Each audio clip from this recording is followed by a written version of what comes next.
সমগ্র দেশ জুড়ে বাড়িঘর, ধর্মীয় উপাসনালয়ে হামলা ও ভাঙচুরের অভিযোগ উপস্থাপন করে ৮ দফা দাবিতে মৌলভীবাজারের শ্রীমঙ্গলে বিক্ষোভ সমাবেশ করেছে হিন্দু জাগরণ মঞ্চের নাম টাঙ্গিয়ে আওয়ামী লীগের নেতাকর্মীরা।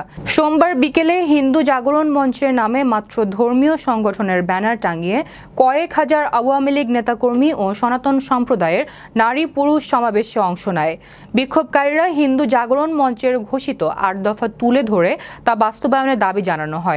দাবিসমূহ হল সংখ্যালঘু নির্যাতনের বিচার, সংখ্যালঘু সুরক্ষা আইন, সংখ্যালঘু বিষয়ক মন্ত্রণালয় গঠন, হিন্দু ধর্মীয় কল্যাণ ট্রাস্টকে হিন্দু ফাউন্ডেশনে উন্নীতকরণ, সম্পত্তি পুনরুদ্ধার, সংখ্যালঘুদের জন্য উপাসনালয় নির্মাণ, শিক্ষা বোর্ড আধুনিকায়ন এবং শারদীয় দুর্গাপূজায় ৫ দিন ছুটি।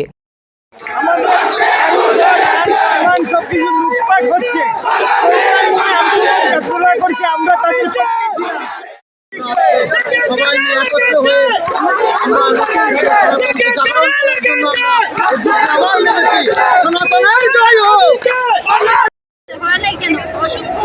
মন্দিরে হামলা হয় নাই, কিন্তু অনেক হিন্দু বাড়ি করে হামলা হয়েছে।